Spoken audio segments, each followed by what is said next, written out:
Le 7 mars prochain, à 9h30 heure locale, aura lieu à la Cour d'appel fédérale de la ville de Washington l'une des audiences les plus importantes de l'écosystème crypto depuis longtemps. Alors non, il ne s'agit pas de Sam Bankman-Fried et de l'affaire FTX, ni de Do Kwon et de l'effondrement de Terra Luna, il ne s'agit pas non plus des derniers rebondissements de la saga Mongox. Non, le 7 mars prochain, Grayscale aura pour la première fois l'occasion de présenter ses arguments et de s'exprimer face à un juge dans le procès qui l'oppose à la SEC, le gendarme des marchés financiers américains, dirigé, comme vous le savez, par Monsieur Gary Gensler, ancien banquier de chez Goldman Sachs et également ancien professeur au MIT pour le cours Blockchain and Money. Alors, pour rappel ou pour info, Grayscale élabore et propose depuis 2013 des produits financiers crypto. Le plus connu de tous est bien entendu le Grayscale Bitcoin Trust, le GBTC. Un trust comme ceux de Grayscale est une entité juridique qui détient des actifs financiers pour le compte d'une autre personne, d'un groupe de personnes ou d'une organisation. Cette entité est ensuite découpée en parts et celles-ci sont distribuées à ses détenteurs en fonction de ce qu'ils possèdent dans le fonds. Ensuite, comme avec des actions de sociétés comme Apple ou Microsoft, les parts du fonds peuvent être achetées ou vendues sur le marché secondaire. Donc, dit autrement, celui qui détient des parts du trust est virtuellement propriétaire d'une partie des bitcoins que garde Grayscale dans le GBTC. Vous vous demandez sûrement pourquoi certaines personnes achètent ces parts de trust plutôt que directement de vrais bitcoins. Eh bien, acheter et conserver des bitcoins est encore pour de nombreux investisseurs une aventure obscure et mystérieuse, surtout quand vous essayez d'en acheter pour des dizaines, voire des centaines de millions de dollars. Pour acheter des parts de GBTC, pas besoin d'ouvrir un compte sur Paymium, notre échange partenaire chez GAC, ou de comprendre ce qu'est une clé privée. Vous gardez vos bonnes vieilles habitudes avec votre bon vieux broker. Et puis, s'agissant de parts d'un fonds, comme il en existe depuis des décennies, les banques et autres institutions savent comment faire. C'est aligné avec leurs procédures internes.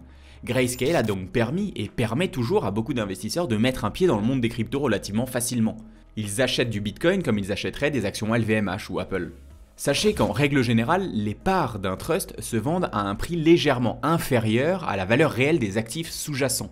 Principalement car ce type de produit financier s'accompagne de frais de gestion qu'empoche la société qui gère le trust. Par exemple, si on prend le cas d'un trust fund dans lequel il y a 5 immeubles new-yorkais valorisés à 100 millions de dollars pièce, le NAV, donc le Net Asset Value, que l'on pourrait traduire en français par valeur des actifs sous-jacents, est de 500 millions de dollars. Si le fonds a été découpé en 1 million de parts, cela veut dire que chaque part devrait en théorie valoir 500 dollars. Eh bien, la plupart du temps, l'action de ce fonds se vendra sur le marché secondaire légèrement en dessous de 500 dollars, c'est ce que l'on appelle un discount. Toutefois, il arrive aussi, dans des cas bien précis, que les parts d'un fonds s'échangent avec ce que l'on appelle un premium par rapport au NAV. C'est-à-dire que les parts s'échangent à un prix supérieur à la valeur totale des actifs sous-jacents. Ça peut être le cas si par exemple le gestionnaire du fonds en question est une star de Wall Street. Dans ce cas-là, tout le monde se bat pour investir avec lui et être exposé à son portefeuille. Ou alors dans le cas de Grayscale et de leur Bitcoin Trust, parce que tout le monde veut être exposé à la volatilité de la reine des cryptos pendant le bull run. Vous voyez sur ce graphique que pendant l'hystérie de 2017, ce premium a atteint plus de 100% pour le GBTC. Cela veut dire qu'en gros vous achetiez 200 dollars un bout de papier qui représentait 100 dollars de Bitcoin. Ce n'est pas top, mais quand vous n'avez pas le choix et que vous voulez vraiment vous exposer au cours du Bitcoin, eh bien vous prenez ce que vous pouvez. Ce premium a diminué après la bulle des ICO, mais on voit qu'il était encore très haut en 2018 et qu'il a oscillé autour des 20-25% en 2019 et 2020. En fait, cette oscillation entre premium et discount est l'un des plus gros inconvénients d'un trust. Ce type de produit financier n'est pas fait pour traquer correctement un actif car il lui manque un mécanisme clé, la création et la destruction des parts. Ne me demandez pas pourquoi, mais dans un trust comme le GBTC, il est possible de régulièrement créer des nouvelles parts en injectant de nouveaux bitcoins. Par contre, l'inverse est impossible.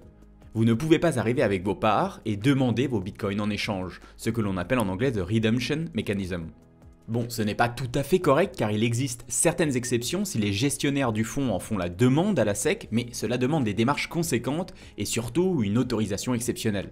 Bref, cette contrainte est le principal inconvénient d'un trust comme le GBTC à la différence d'un autre type de produits financiers, les ETF ou Exchange Traded Fund, qui ont justement la possibilité de créer et de détruire des parts en fonction de la demande sur le marché et ainsi traquer au mieux le cours de l'actif sous-jacent. C'est un poil plus compliqué en réalité car les ETF passent par ce que l'on appelle des Authorized Participants ou AIP, en gros des investisseurs avec la carte de membre comme des market makers ou de grosses institutions financières qui vont servir d'intermédiaire entre l'ETF et le marché secondaire et qui va procéder à des opérations d'arbitrage à chaque fois que le fonds commence à s'échanger avec un premium ou avec un discount. En gros, si un ETF traquant le cours de l'or par exemple s'échange en bourse avec un premium, un AP a tout intérêt à acheter disons 1 million de dollars d'or physique sur le marché et à le donner à l'institution gérant l'ETF qui va lui donner du coup des parts valant 1 million de dollars et ensuite le vendre sur le marché secondaire en empochant le premium. Des nouvelles parts ont été créées, l'offre a augmenté et cela ramène progressivement le prix de l'ETF vers le prix de l'or physique. Même chose dans l'autre sens, si ce même ETF traquant le cours de l'or s'échange en bourse avec cette fois-ci un discount de 10%, un AP peut acheter 1 million de dollars de parts de cet ETF, rendre ses bouts de papier et obtenir en échange l'équivalent de 1,1 million de dollars d'or. Et voilà la recette magique des ETF, le mécanisme de création et de rachat des parts. Ces dernières années, ces produits financiers sont devenus extrêmement populaires grâce à la facilité avec laquelle les particuliers et les professionnels peuvent investir dedans. On trouve ces ETF sur toutes les plateformes les plus populaires comme eToro ou Degiro. Aujourd'hui, vous trouvez des ETF qui traquent tout et n'importe quoi, des entreprises de la bourse japonaise, le Nikkei, à un panier d'actions d'entreprises situées dans des pays en voie de développement. Et on en revient à Grayscale. Depuis le départ, la société américaine a pour objectif de transformer tous ces trusts en ETF, car bien plus pratique et efficace, comme on l'a vu juste avant. Cependant, pour cela, il faut obtenir quelque chose de très spécial, le tampon de la SEC. L'organisme fédéral américain de réglementation et de contrôle des marchés financiers doit vous donner le feu vert. La SEC doit confirmer que votre manière de faire est cachère. Et c'est justement ce qui bloque avec Grayscale. Gary Gensler et son équipe rejettent depuis plusieurs mois les demandes de la Société du Connecticut pour transformer le GBTC en vrai ETF. Et Grayscale n'est pas la seule entreprise à tenter de lancer ce genre de produit et à se faire remballer. Les dossiers Dark Invest, le fonds d'investissement lancé par la célèbre Cathie Wood, ou encore WisdomTree ont subi le même sort. Il faut avouer que cette situation laisse tout le monde pantois. En fait, la SEC a d'ores et déjà approuvé des ETF liés à Bitcoin. Le 19 octobre 2021, après plusieurs années d'attente, l'institution de régulation des marchés US approuvait enfin l'ETF Bitcoin de ProShares. Sauf erreur, la toute première demande pour lancer un produit similaire avait été déposée en juillet 2013 par les frères Winklevoss, célèbres pour leur procès contre Mark Zuckerberg. Il aura donc fallu attendre presque 8 ans pour avoir gain de cause. Par contre, l'ETF de ProShares qui a été approuvé par la SEC en octobre 2021 n'est pas exactement ce que les partisans de Bitcoin attendaient. En effet, comme expliqué de manière très claire et précise sur le site internet de ProShares, cet ETF ne détient aucun Bitcoin. Et non, surprise. À la place, il passe par des contrats futurs pour répliquer au mieux le cours de l'actif. Donc, en gros, l'ETF ne détient pas de vrais Bitcoin en réserve, mais des petits bouts de papier qui spéculent sur le cours du Bitcoin à 3, 6, 9 mois. Tout le monde sait que les ETF futurs sont moins performants que les ETF dits spot qui possèdent tout simplement l'actif sous-jacent en réserve. On avait par exemple vu en mai 2021 deux ETF canadiens fonctionnant comme celui de ProShares alerter la bourse de Toronto qu'ils devraient potentiellement stopper la vente et l'achat de leur ETF si le prix des contrats futurs ne bougeait pas rapidement. Ces ETF basés sur des contrats futurs ont des frais de gestion plus élevés, ils sont plus volatiles et comportent également des risques systémiques plus importants. Alors pourquoi la SEC a approuvé ce type d'ETF et rejette la demande de Grayscale ? La raison principale officielle donnée est qu'apparemment le marché du Bitcoin et des cryptos n'est pas assez régulé, et tout particulièrement les plateformes d'échange sur lesquelles s'achètent et se vendent ces actifs. L'industrie crypto n'est pas assez sûre et il existerait des risques importants de manipulation de marché et de fraude financière. Alors que la bourse CME où s'échangent les contrats futurs serait de son côté beaucoup plus transparente et conforme aux exigences de la SEC. Ainsi, tel un chevalier blanc protégeant les plus faibles, c'est-à-dire les petits investisseurs, Gary Gensler refuse d'approuver les ETF spot.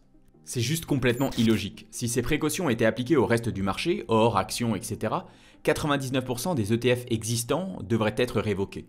On ne compte plus le cas de manipulation de marché par les grandes banques. Par ailleurs, la valeur des contrats futurs sur laquelle repose l'ETF de ProShares est assise sur le prix spot. Donc même si les contrats futurs sont parfaitement administrés, ces derniers subiraient quand même les manipulations du marché spot s'il y en avait. Bref, le 30 janvier dernier, face à cette injustice, Grayscale a poussé la SEC devant les tribunaux américains. D'après eux, la décision de Gary Gensler est tout simplement irrationnelle. Donald Verrilli, l'avocat de Grayscale, un ancien de l'équipe d'Obama, déclare que la SEC n'a aucune raison de traiter l'ETF Bitcoin Spot différemment des ETF basés sur des contrats futurs, en ajoutant que l'agence traite des dossiers parfaitement similaires dans le fond, de manière différente, ce qui est contraire à la loi et à leur mandat. Depuis plusieurs mois, Grayscale prépare un certain nombre de documents et de rapports pour soutenir leur thèse. Ils ont par exemple montré que le marché du Bitcoin est aussi important, liquide et transparent aujourd'hui que celui du palladium, du platine ou voire même de l'argent. Il semblerait même que d'autres fonds et personnalités de l'écosystème se soient joints à l'initiative. La communauté se mobilise pour faire plier la SEC. En même temps, il y a 8 milliards de dollars en jeu. Et oui, à l'instant où le GBTC passe de Trust à ETF, le discount de 45% qui existe à l'heure actuelle disparaît. Donc si vous aviez des parts de GBTC, vous venez de faire 82% de bénéfices quasiment sans rien faire.